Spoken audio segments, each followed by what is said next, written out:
मेरा नाम अदील इम्तियाज़ है और आजकल दुनिया में रोबोट्स का बहुत चर्चा है। हर जगह पर आप देखें रोबोट्स पे मुख्तलिफ़ किस्म के तजर्बे हो रहे हैं और आने वाले सालों में रोबोट्स जो हैं वो हमारे घरों में काम कर रहे होंगे। तो रोबोट्स काम कैसे करते हैं और मूव कैसे करते हैं, ये आज हम इस छोटे से लेक्चर में पढ़ेंगे। मैंने यहाँ पर एक रोबोट का आर्म दिखाया हुआ है। अगर आप देख सकें तो ये आर्म जो है ये मूव करता है। ये इसकी एक साकिन तस्वीर है, यानी स्टैटिक तस्वीर है। पर अगर इसमें हम देखें तो अगर इस रोबोट को सिग्नल दिया जाए तो इसका ये हाथ ऊपर नीचे मूव करेगा। इसी तरीके से अगर आप ये देखें तो ये एक रोबोट का हाथ बनाया गया और उसको टेस्ट किया जा रहा है। और रोबोट की जो मूवमेंट है, रोबोट आर्म की जो मूवमेंट है, वो बिल्कुल इंसानी हाथ से मिलती जुलती है। तो यकीनन इसमें भी वही मैकेनिज़्म इस्तेमाल हुआ होगा जो इंसान को हाथ हिलाने में मदद देता है। इसी तरीके से और मुख्तलिफ़ किस्म के रोबोट्स पे बहुत टेस्टिंग हो रही है। जिस तरह ये एक रोबोट है जो कि साइकिल चला रहा है। रोबोट्स पे टेस्टिंग बहुत अरसे से जारी थी। हमेशा हर तजर्बा कामयाब नहीं हुआ रोबोट्स का, बल्कि कई तजर्बे ऐसे थे जो नाकाम भी हुए। पर आहिस्ता आहिस्ता इंसान तरक्की करता रहा और उसने मुख्तलिफ़ किस्म के रोबोट्स बनाए। तो ये एक वो तजर्बा है जो नाकाम हुआ। ये दीवार पे चढ़ने वाला रोबोट बनाया गया था, पर अगर आप देखें तो जैसे ही हमने इसकी टेस्टिंग की तो ये रोबोट दीवार पे नहीं चढ़ सका। तो ये रोबोट फेलियर टेस्ट एक कंडक्ट किया गया जिसमें नाकामी हुई। फिर इंसान ने उसमें बेहतरी की और आहिस्ता आहिस्ता वो कामयाब हो गया। अगर मैं आपको ये वीडियो दिखाऊं तो आपको नज़र आएगा कि सिर्फ रोबोट्स इंसानी ज़िंदगी में नहीं बल्कि मिलिट्री एप्लीकेशन, फ़ौजी जो एप्लीकेशन है उसमें भी बहुत ज़्यादा इस्तेमाल किया जा रहा है। ये एक रोबोट है और अगर आप देखें तो ये एक जानवर से मुमासलत रखता है और थोड़ी देर बाद जो है ये मूव करना शुरू कर देगा। ये बिल्कुल एक बिल्ली की तरह का रोबोट है। तो हम देखते हैं कि ये जंगलों में और मुख्तलिफ़ जगह पर फ़ौज जो है या आर्मी जो है मुख्तलिफ़ मुल्कों में छोड़ देती है और फिर ये स्पाई करती है, यानी ये जासूसी के काम आता है। तो ये एक बिल्ली का रोबोट है। हम इसको मूव कर सकते हैं रिमोट कंट्रोल से, इसकी डायरेक्शन बदल सकते हैं, इसकी स्पीड चेंज कर सकते हैं, इसको तेज़ भगा सकते हैं, आहिस्ता भगा सकते हैं। तो आए दिन हम रोबोट्स में तरक्की कर रहे हैं। मैं इसको ज़रा फॉरवर्ड कर देता हूँ।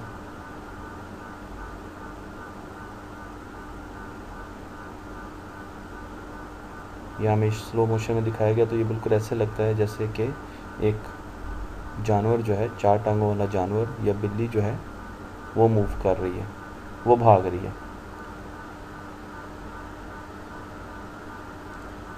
इसी तरीके से ये एक और रोबोट है, ये मछली का रोबोट है। इसको हम पानी में डालेंगे तो आप देखेंगे कि ये तैरना शुरू कर देगा। ये पानी में तैरता है। तो ये मुख्तलिफ़ किस्म के रोबोट हैं। इसके अलावा मरीख़ पे जो हमने गाड़ी भेजी, वो भी एक ऑटोमेटेड रोबोट है जो मरीख़ पे जाके उसकी तस्वीरें लेके हमें भेजती है। तो हम ये देखते हैं अब कि ये जो रोबोट हमने इतने ज़्यादा ईजाद कर लिए हैं, इसमें और इंसान में क्या मुमासलत है, क्या चीज़ें एक जैसी हैं। क्योंकि हमारे पास मॉडल तो इंसान है और उसको देख देख के हम रोबोट्स को बनाते हैं। तो हमने क्या क्या चीज़ें हैं जो इंसान में और रोबोट्स में एक जैसी हैं और वो हमने कैसे बनाई। तो सबसे पहले इंसान को ज़िंदा रहने के लिए क्या चीज़ चाहिए? एनर्जी चाहिए। इंसान को एनर्जी किन चीज़ों से मिलती है? सबसे ज़्यादा खाने से मिलती है। खाने से हमारे अंदर एनर्जी आती है, ताकत आती है कि हम हिलजुल सकें, हम मूवमेंट कर सकें, हम हरकत कर सकें। और सनलाइट के साथ भी हमें एनर्जी मिलती है। रोबोट में ये एनर्जी कैसे आती है? क्या आप कोई गेस कर सकते हैं? अगर आपके घर में कोई ऐसी चीज़ है जो मूव करती हो इंसानों के अलावा? जी, वॉल क्लॉक की सुइयाँ मूव करती हैं। तो क्लॉक की सुइयाँ जो हैं उनको एनर्जी कहाँ से मिलती है? उनमें सेल लगे होते हैं। इसी तरीके से रोबोट्स में भी बैटरीज़ लगी होती हैं। ये 9 वोल्ट की सब जिस तरह बैटरी है, इस तरह की बड़ी बड़ी बैटरीज़ जो हैं रोबोट में लगी होती हैं जो रोबोट को एनर्जी देती हैं, इलेक्ट्रिसिटी देती हैं, बिजली देती हैं, ताकि उसमें जितने भी ऐसे इक्विपमेंट हैं जो बिजली से चलते हैं वो मूव कर सकें। तो रोबोट को एनर्जी कहाँ से मिलती है? बैटरी से। ये अब हमने याद रखना है। अब हम आगे चलते हैं, देखते हैं तो फिर रोबोट्स जो हैं वो मूव कैसे करते हैं, एक जगह से दूसरी जगह कैसे जाते हैं। हम जब एक जगह से दूसरी जगह जाते हैं तो हमारे मसल्स होते हैं, हमारी बोन्स होती हैं, और हमारा दिमाग जब उनको ऑर्डर देता है या उनको सिग्नल करता है कि भागो, तो हम भागना शुरू कर देते हैं। रोबोट्स के हाथ जो हैं और पाँव वो कैसे मूव करते हैं? तो उसमें इलेक्ट्रिक मोटर्स लगी होती हैं। इलेक्ट्रिक मोटर क्या होती है? इलेक्ट्रिक मोटर एक ऐसी मशीन होती है जो घूमती है और अपने साथ चीज़ों को घुमाती है। ये इसकी सबसे सिंपल डेफिनेशन है, जिसको जैसे ही बिजली दी जाती है या उसको बैटरी से कनेक्ट किया जाता है, बैटरी वही जो मैंने आपको दिखाई थी, ये वाली बैटरी, तो ये घूमना शुरू कर देती है, और इसके साथ हम जो भी चीज़ लगाएंगे आगे कनेक्ट करेंगे वो घूमना शुरू कर देगी। आपके घर में बहुत से इलेक्ट्रिक मोटर्स हैं, याद नहीं आ रहा? मैं आपको बताता हूँ कहाँ पर है। इसी तरीके से रोबोट्स में सिलेंडर्स भी होते हैं। सिलेंडर्स जो हैं वो इतने कॉमन नहीं होते हमारे घरों में, पर फिर भी हम इनको इस्तेमाल करते हैं। मसलन एक सिंपल सिलेंडर जो है हमारे घर में वो होता है जिससे हम पुराने ज़माने में साइकिल के टायर में हवा भरते थे। तो जो पंप होता था, हम जिसको पंप कहते थे, उसमें एक छोटा सा सिलेंडर लगा होता था। इसी तरीके से इंडस्ट्री में सिलेंडर बहुत जगह पर इस्तेमाल हो रहे थे, यूज़ हो रहे होते हैं। तो रोबोट को मूवमेंट के लिए मोटर्स और सिलेंडर्स की ज़रूरत होती है।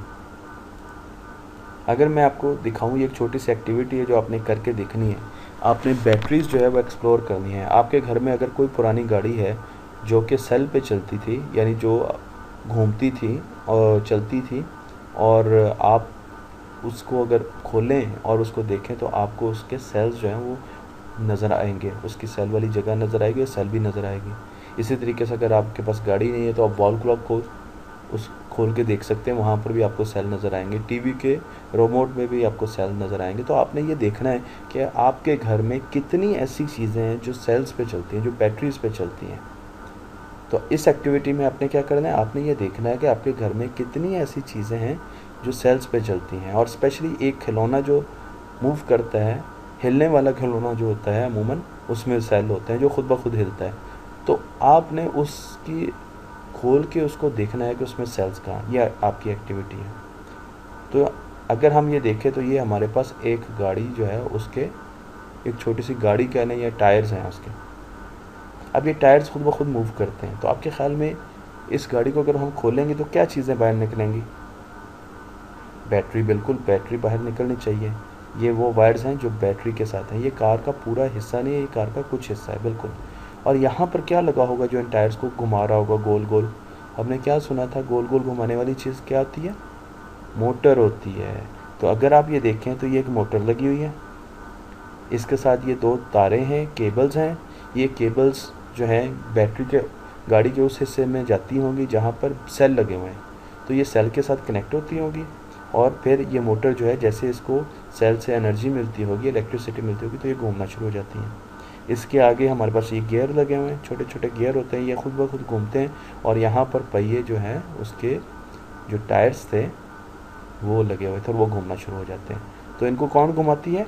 मोटर। मोटर क्या करती है? वो एनर्जी को, इलेक्ट्रिकल एनर्जी को रोटरी मोशन में कन्वर्ट करती है, घुमाने में इस्तेमाल करती है। ठीक है जी, फिर हम आगे चलते हैं। तो हमने देखा मूवमेंट जो होती है वो सिलेंडर से होती है या मोटर से होती है रोबोट्स में। अब रोबोट्स देखते कैसे, इंसान कैसे देखते हैं? इंसान देखने वाली हिस सेंस को क्या कहते हैं? कहाँ से हम हमारे में अंदर ये सेंस आती है? आँखों से। हम आइज़ से देखते हैं चीज़ों को, हमें पता लगता है कि ये चीज़ क्या कर रही है। इसी तरीके से रोबोट्स जो हैं वो किससे देखते हैं? कैमरे से देखते हैं। वो किससे देखते हैं? कैमरे से देखते हैं। क्यों? क्योंकि कैमरे भी आँख की तरह काम करते हैं। कैमरा एक ऐसी मशीन होता है जो आँख की तरह काम करता है और अपने अंदर जो इमेज है उसको महफूज कर लेता है, किसी भी मंज़र को महफूज कर लेता है। तो रोबोट्स जो हैं वो कैमरे से देखते हैं। हमारे घर के अंदर बहुत से कैमरे होते हैं, हमारे मोबाइल फ़ोन में भी कैमरे होते हैं। हम जिस तरह उनसे रिकॉर्डिंग कर सकते हैं, इस तरह रोबोट्स भी उनको देख सकते हैं और उनकी रिकॉर्डिंग कर सकते हैं। अब हम देखते हैं कि रोबोट सूंघते कैसे हैं। इंसान कैसे सूंघता है? अच्छी या बुरी खुशबू को इंसान कैसे सूंघता है? नाक के ज़रिए, नोज़ के ज़रिए, तो ये इंसान की सेंस है, ये देखना भी इंसान की सेंस था और ये भी इंसान की सेंस है। तो रोबोट को ये सेंस कैसे मिलती है? रोबोट को ये सेंस है वो एक आले की मदद से मिलती है जिसको हम डिटेक्टर्स कहते हैं। डिटेक्टर्स, ये आले ऐसे होते हैं जो किसी भी गैस को पहचान सकते हैं, किसी भी गैस को पहचान सकते हैं और उसके बाद ये सबको बता सकते हैं कि यहाँ पर ये गैस मौजूद है। मसलन अगर आप फैक्ट्रीज़ में काम करते हुए लोगों से पूछें कि आपको कैसे पता चलता है कि वहाँ पर गैस की लीकेज हो गई है, तो वो आपको ये बताएंगे वहाँ पर ऐसे पीले रंग के डिटेक्टर्स लगे हुए हैं और जैसे ही गैस की लीकेज होती है किसी भी पाइप से तो ये डिटेक्टर्स को फ़ौरन पता चल जाता है, यानी ये उसको सूंघ लेते हैं और फिर ये आगे बता देते हैं कि जी यहाँ पर तो लीकेज हो गई है। तो गैस डिटेक्टर्स के ज़रिए रोबोट्स को पता चल जाता है कि यहाँ पर कौन सी गैस है और वो कितनी मिकदार में।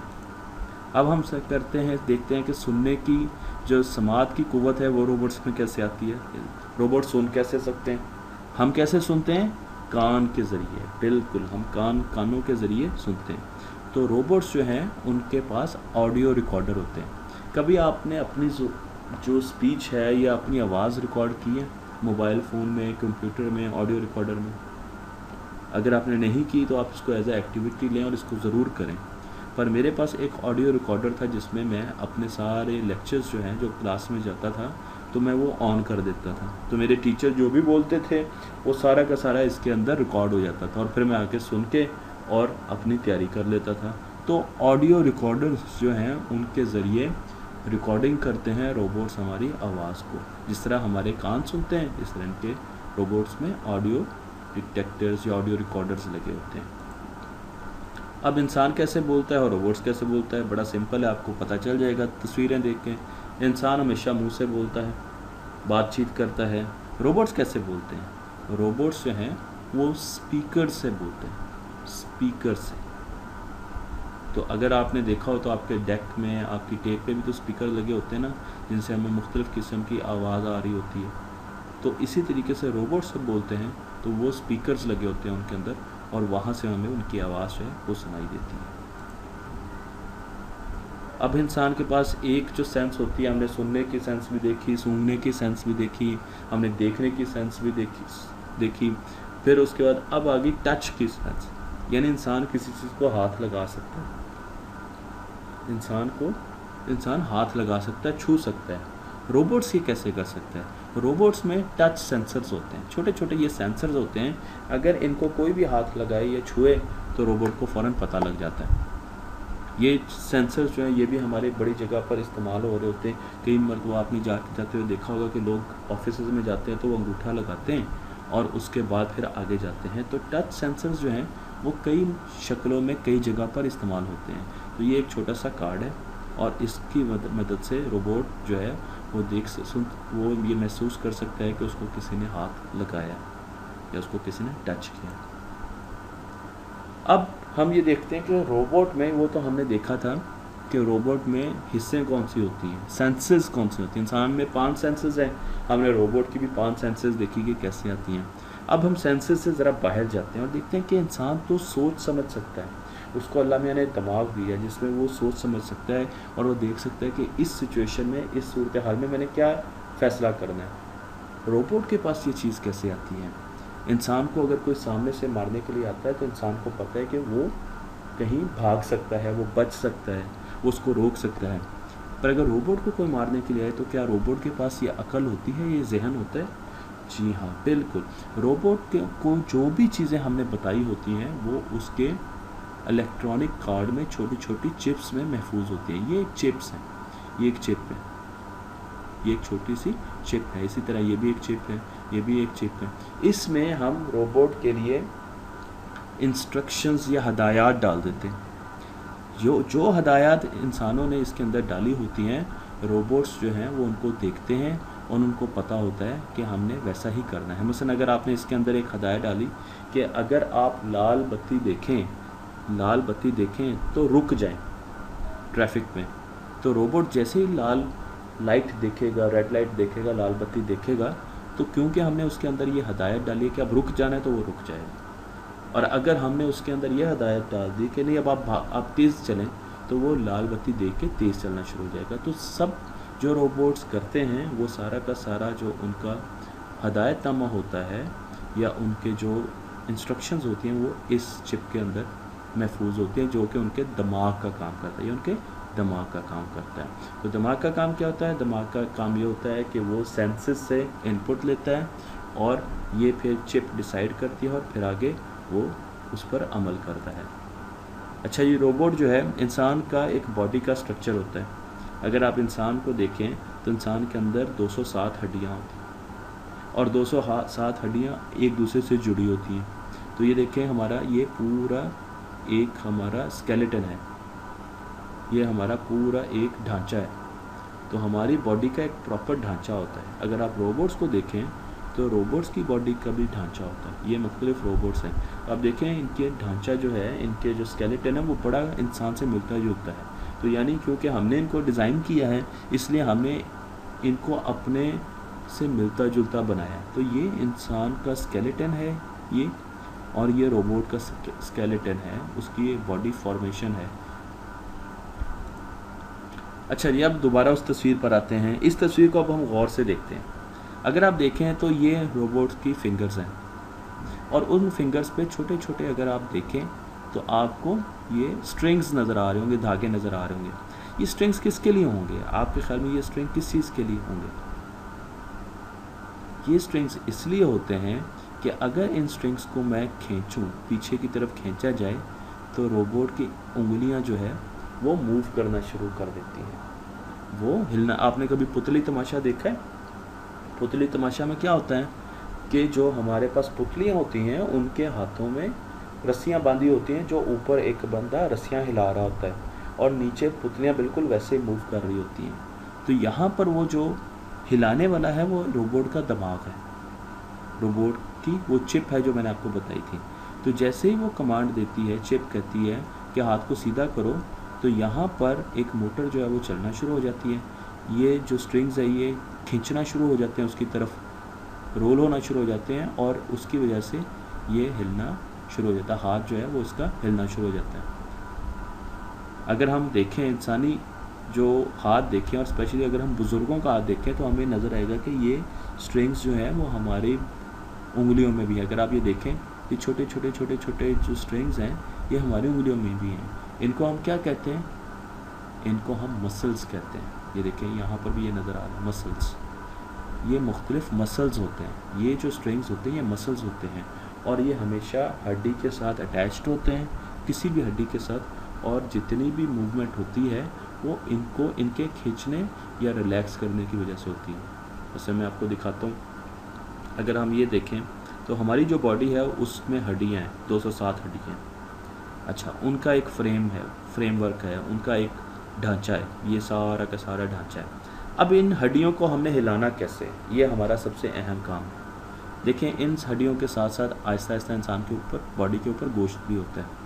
गोश्त जो होता है उसमें मसल्स भी होते हैं जो कि इन हड्डियों के साथ जुड़े होते हैं। तो जैसे ही ब्रेन जो है वो हमें हुक्म जारी करता है, सिग्नल देता है कि आप अपना पाँव उठाएं, तो क्या होता है कि वो मसल्स जो हैं उनके स्ट्रिंग्स खींचने शुरू हो जाते हैं और हमारी जो हड्डी है पाँव वाली वो अपने ऑटोमेटिकली हवा में चली जाती है। तो हमारे पास ये जो है ये स्केलेटन होता है, बॉडी का स्केलेटन होता है। अगर आपने देखा हो आपकी लैब में, स्कूल की लैब में, या आपने टीवी पे देखा हो तो आपको ऐसे स्केलेटन बड़े नज़र आते होंगे, जहाँ पर ये देखें ये रिब्स हैं, ये हमारी जो है रिब्स हैं। इसी तरीके से हाथ की हड्डियाँ हैं, ये टांगों की हड्डियाँ हैं, ये हमारा सर है। तो ये हमारा स्केलेटन है। पर स्केलेटन की ज़रूरत क्यों पैदा हुई? अगर स्केलेटन ना होता इंसान की बॉडी में तो फिर इंसान क्या खड़ा हो सकता है या इंसान की शक्ल ऐसी होती जैसे आज है? अगर इंसान में स्केलेटन या हड्डियाँ ना होती तो फिर हम कैसे होते? शायद ऐसे होते, क्योंकि हम में तो कोई हड्डी थी नहीं, और अगर हड्डी नहीं है तो हमारा जो बाकी जिस्म है, जो गोश्त है, वो किस चीज़ के सहारे खड़ा होगा? किस चीज़ के सहारे हमारा सारा का सारा बॉडी स्ट्रक्चर बनेगा? तो फिर तो हम ज़मीन पर एक छोटे से गोश्त के ढेले के मुताबिक होते, हम जो है वो इंसानी शक्ल में नहीं आ सकते थे। तो अगर इंसान में हड्डियाँ ना होती तो शायद इंसान जो है वो ऐसा होता। और ढांचा जो होता है, स्ट्रक्चर जो होता है, वो सिर्फ इंसानों के लिए ज़रूरी नहीं होता। अगर आप इस बिल्डिंग को देखें तो ये बिल्डिंग बन रही है, पर इसमें भी ढांचा है, इसमें भी ये स्ट्रक्चर्स हैं। देखिए छोटे छोटे छोटे छोटे स्ट्रक्चर्स हैं।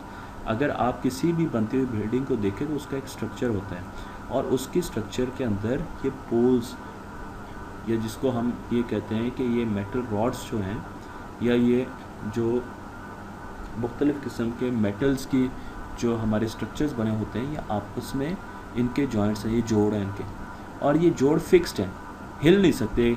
अब ये जो पूरा का पूरा आपका मेटल रॉड है, ये इधर नहीं हो सकता, ये इधर नहीं हो सकता, ये इधर नहीं हो सकता, ये इधर नहीं हो सकता। तो ये जितना भी हमारे गार्डर वगैरह लगे हुए हैं, ये हिल नहीं सकते अपनी जगह से।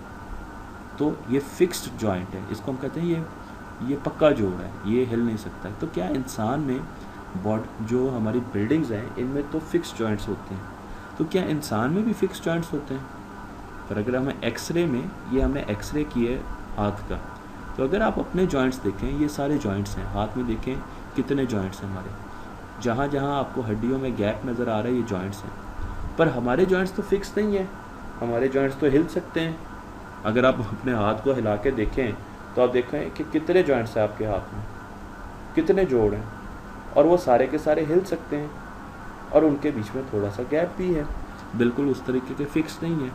तो इंसान के जो जॉइंट्स होते हैं वो हिल सकते हैं, उसकी वजह से हमें हरकत जो है वो हो सकती है। अब मैं आपको आपकी टांग के जॉइंट दिखाता हूँ। ये देखें, ये हमारे घुटना जो होता है, नी जो होता है, ये उसका हिस्सा है, और इसमें अंदर अगर आप एक्सरे देखें बॉडी का, तो ये आपका जॉइंट जो है मूवमेंट कर रहा है। तो जॉइंट में थोड़ा सा बीच में अगर आपको नज़र आए तो गैप भी है, और ये फिक्स नहीं है, ये फ्लेक्सिबल है, हम जो है मूव कर सकते हैं। तो इंसान के जो जॉइंट्स होते हैं वो फ्लेक्सिबल जॉइंट्स जो हैं वो हमारे अंदर मौजूद होते हैं। अब हम दोबारा आते हैं उस मसल्स की तरफ, जिस तरह हमने ये देखा था कि ये मसल्स हैं, और मसल्स जब खींचते हैं तो हमारा हाथ सीधा खुल जाता है, और मसल्स जब रिलैक्स करते हैं तो हमारी मुट्ठी बंद हो जाती है।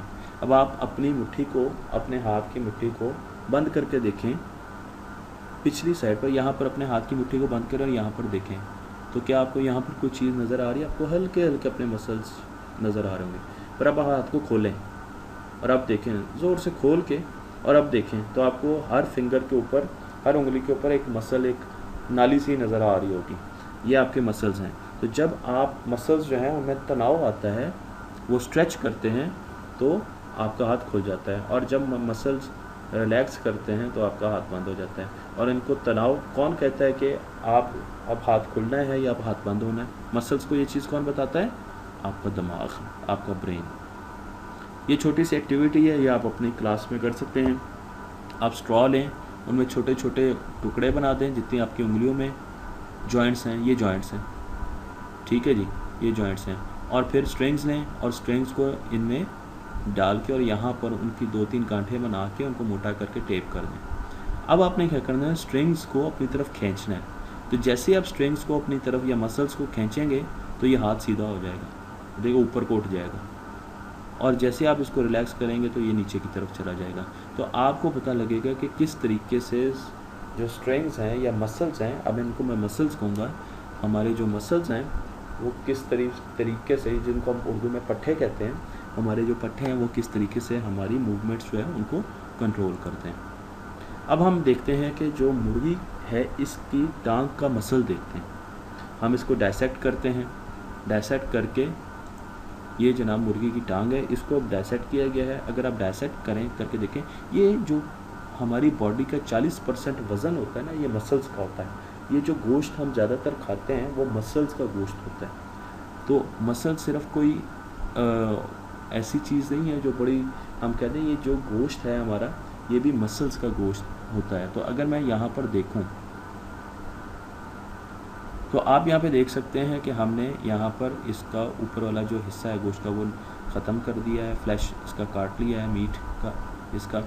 और अब आप ये देखें तो ये एक मसल है जो कि बॉडी के साथ कनेक्टेड है। अगर आपको यहाँ पर ये सही तरीके से नज़र नहीं आ रहा तो मैं यहाँ पे दिखाता हूँ कि ये देखें, ये पूरा मसल है। ये जो मीट हम जिसको कहते हैं ना, गोश्त कहते हैं, ये भी मसल है। हम मसल्स खाते हैं एक्चुअली मुर्गी का, और उसके एंड पे ये बॉडी के साथ, ये हड्डी के साथ बोन के साथ कनेक्टेड है। तो जैसे ये मसल स्ट्रेच करेगा तो ये मुर्गी की टांग मूव करेगी। अगर मैं इस मसल को खींचूं तो आप देखें मुर्गी की टांग जो है ये मूव करेगी। इसी तरीके से अगर मैं इसको ढीला छोड़ दूं तो ये रिलैक्स कर जाएगी मुर्गी की टांग। तो इस तरीके से मुर्गी जो है वो मूवमेंट करती है। ब्रेन जैसे मसल को सिग्नल करता है कि भागो, तो ब्रेन मसल जो है वो स्ट्रेच करना शुरू कर देता है और टांगे जो है ना मुर्गी की वो ऊपर उठना शुरू हो जाती हैं। इस तरह ये फ़िश का मसल है, मछली का मसल है, इस तरीके से ये गोट का मसल है हमारे पास। ये देखें, अगर आप ये देखें तो ये मसल का एंड पॉइंट जो है ना ये हड्डी के साथ जुड़ा हुआ। तो ये सबसे अहम पॉइंट है कि मसल हमेशा हड्डी के साथ जुड़ा होता है, तभी तो वो हड्डी को हिला सकता है। अगर मसल हड्डी के साथ जुड़ा ना हो तो ब्रेन मसल को जो मर्ज़ी कहता रहे, मसल जो है ना वो हड्डी को हिला ही नहीं सकता। अगर हम अपनी बॉडी में देखें तो हमारे जो बाइसेप्स और ट्राइसेप्स होते हैं, हमारे हाथ, हमारे जो बाजू में मसल होते हैं, तो आप ये देखें कि ये मसल जो है ये यहाँ से हमारी हड्डी के साथ जुड़े हुए हैं। तो जैसे ये मसल खिंचता है तो हमारा हाथ ऊपर की तरफ जाता है, ठीक है ना। ये देखें, ये मसल जो खिंचा तो हमारा हाथ जो है वो ऊपर की तरफ चला गया, और जब ये मसल रिलैक्स करता है, ये देखिए इसमें रिलैक्स किया तो हमारा हाथ नीचे की तरफ चला गया। तो मसल्स जो है वो हड्डी के साथ जुड़े हुए हैं, और जैसे मसल जो है वो कॉन्ट्रैक्ट करता है, ठीक है, या रिलैक्स करता है, तो हमारे हाथ में मूवमेंट ऊपर नीचे होना शुरू हो जाती है। मैं आपको दिखाता हूँ, ये भी एक मसल है। ये देखिए हमारे हाथ के मसल बने हुए हैं। अगर आप देखें तो ऊपर से भी ये हड्डी के साथ जुड़े हुए हैं, नीचे से भी हड्डी के साथ जुड़े हुए हैं। यहाँ पर हमने इसका ब्रेन के साथ कनेक्शन नहीं दिखाया, वो अगले हम लेक्चर्स में दिखाएंगे। पर जैसे ही ये मसल स्ट्रेच करता है, ये देखें ये मसल स्ट्रेच किया, खींचा है, ब्रेन ने कहा है कि हाथ ऊपर उठाओ, तो ये मसल खींचा है। जैसे ही खींचा है तो ये नीचे से हड्डी मूव कर गई, और जब ब्रेन ने कहा कि हाथ को ढीला छोड़ दो, दिमाग ने कहा, तो ये मसल जो है रिलैक्स कर गया और हड्डी जो है हाथ सीधा हो गया। अगर आप ये देखें तो इस तरीके से मसल जो है ये मूव करवाते हैं हड्डी को। तो हमारी जितनी भी मूवमेंट होती है वो मसल्स के थ्रू होती है, और इंसान की 207 जो हड्डियाँ हैं उनमें सब हड्डियों की जो मूवमेंट होती हैं उनके पीछे मसल्स जो हैं उनका जो सबसे ज़्यादा रोल और किरदार होता है। तो इसलिए मसल्स जो हैं वो हमारी बॉडी का एक बहुत अहम हिस्सा है, और ये हमें फ़ायदा इसलिए भी दे सकते हैं क्योंकि हमारी हड्डियों में जोड़ मौजूद होते हैं, और हमारे जॉइंट्स जो होते हैं, जोड़ होते हैं, वो फिक्स्ड नहीं होते, वो मूवेबल जोड़ होते हैं।